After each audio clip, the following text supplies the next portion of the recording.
अस्सलाम वालेकुम। आप सब लोगों ने मोबाइलें पकड़ी हुई है और नीचे रख दो मोबाइल, नीचे रखो, बात सुनो। आप लोग माशाल्लाह नीचे रखो। आप तो मुअज़्ज़िज़ है हमारे, सीट पे मैं बैठा हूँ, मुअज़्ज़िज़ आप लोग, हम आपके लिए आए हैं। तो बात सुने, ठीक है ना। मोबाइल पकड़ेंगे, वीडियो करके बाल आगे लेके जाएंगे, लोग देखेंगे, सारी ज़िंदगी इसी में रहेंगे। किसी ने फॉलो किया नहीं किया, क्या मुझ पे ऊपर क्या कमेंट कर रहा है। जो लोग ये सोचते हैं कि मैं वीडियो आगे भेजूं और मुझे फॉलोअर मिलेंगे, सारी ज़िंदगी फॉलोअर रहता है, ये दूसरों को फॉलो करता है। ये अपनी जो लीडरशिप अल्लाह पाक ने इसलिए क्वालिटी दी है ना, मुसलमान तो दुनिया में खिलाफत के लिए हुआ है। ये अपनी अमाल को पहचानेगा, अपनी चीज़ों को पहचानेगा, अपनी यकीन को जगह पे लेके जाएगा जिसका अल्लाह पाक ने हुक्म किया है। सहाबा ने कितने सफ़र किए समंदरों पर, कौन कर सकते हैं समंदरों पर सफ़र? सहाबा ने किए, वो ईमान की बदौलत है, ये मोबाइलों की बदौलत नहीं थे। तो इसलिए आप लोगों से गुजारिश है, मोबाइलों को नीचे रख के हमेशा के लिए से छुटकारा पाए, इस चीज़ों से निकले, सोशल मीडिया वाली चीज़ों से। क्योंकि जितने आप लोगों को फॉलो करते हैं, कभी आपकी जो साइंस क्या कहती है आपको पता है? कह रहे 6 सेकंड का कंसंट्रेशन है एक बंदे का, उससे ज़्यादा नहीं होता। और आज मोबाइल क्या कर रहा है, फेसबुक, टिकटॉक, जल्दी जल्दी 2-2 सेकंड 3-3 सेकंड का वीडियो देख रहे हैं ना, कुछ नहीं मिलता, किसी और चले जाते हैं, कुछ नहीं मिलता, किसी और चले जाते हैं। तो इन्होंने हमारे जो माइंड का जो ब्रेन का सेटअप बना दिया ना, वो ऐसे ही बना दिया। न वालिदैन की बात सुनते हैं, न उस्ताज़ की बात सुनते हैं, क्योंकि मोबाइल की वजह से।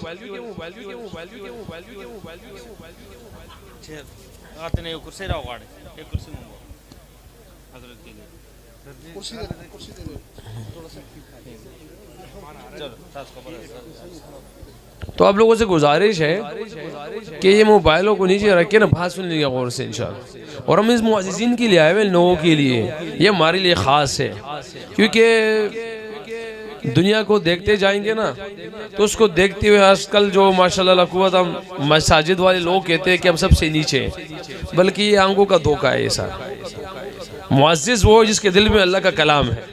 कोई रख सकता है ये कलाम, कोई पढ़ सकता है ये कलाम। तो आपने इस ईमान यकीन को इस दर्जे पे लेके जाना है। और आप लोगों की एक और बात बताऊं, जितने भी हुफ़ाज़ हैं, ये जितने भी उलमा इसके बाद अल्लाह पाक आप लोगों को बढ़ाएंगे, तो अपने आप पे फ़ख्र करना, फ़ख्र करना। ऐसे ना हो कि हम समझे कि यार मैं टोपी पहनी है, दाढ़ी रख के, ये पैंट शर्ट वाले मुझसे बेहतर है। अल्लाह की कसम कभी बेहतर नहीं होंगे। हम सबसे बेहतर है जो नबी करीम सल्लल्लाहु अलैहि वसल्लम की सुन्नत में, वो सबसे बेहतर है। हम इंग्लैंड में थे, तो मुझे और शान मसूद का आपस में हमारा एक मैच था। तो एक बंदे ने मुझे गिफ्ट ला के दिया। उस गिफ्ट पे ना वो तस्वीर थी, और तस्वीर क्या थी, तो उस पे लिखा हुआ था अल्हम्दुलिल्लाह रब्बिल आलमीन। क्या लिखा हुआ था? अल्हम्दुलिल्लाह रब्बिल आलमीन। मैं उनकी शहर पे गया हुआ था, सिटी पे, दरबशायर। तो वहाँ उनके साथ मैच, उनको भी दिया, मुझे भी दिया, मगर हमारा वहाँ से वापसी पे कोई 4-5 घंटे का सफ़र था। तो वो तस्वीर में कभी ऊपर रखूँ, कभी नीचे रखूँ, क्योंकि मुझे तो पता है कि अल्हम्दुलिल्लाह रब्बिल आलमीन क्या है। उन गौरों को तो नहीं पता था कि वो क्या है इसमें। बस वो तस्वीर को देखे, उसमें देख वैसी कैसी लिखी रही थी ना, वो स्टाइल में लिखा हुआ था।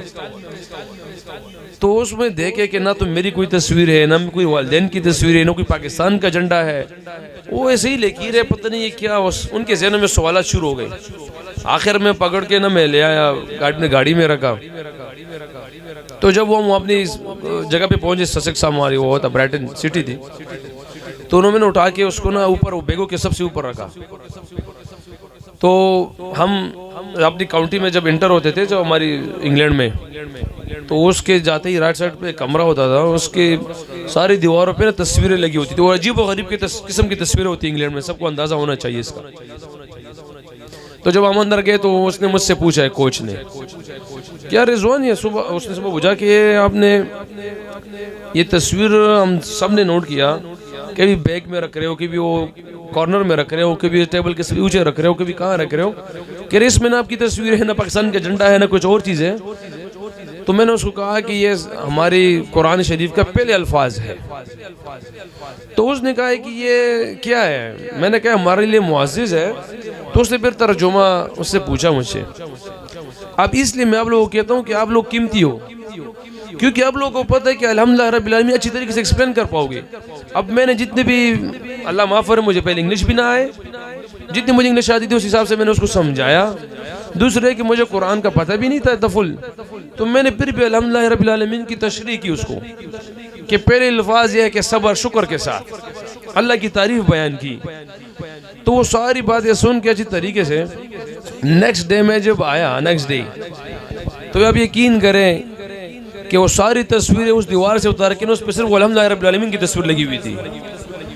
अब वो मुझे मेरे इल्म में भी नहीं थी चीज़ें, क्योंकि मुझे तो एक्सप्लेन करना भी नहीं आता।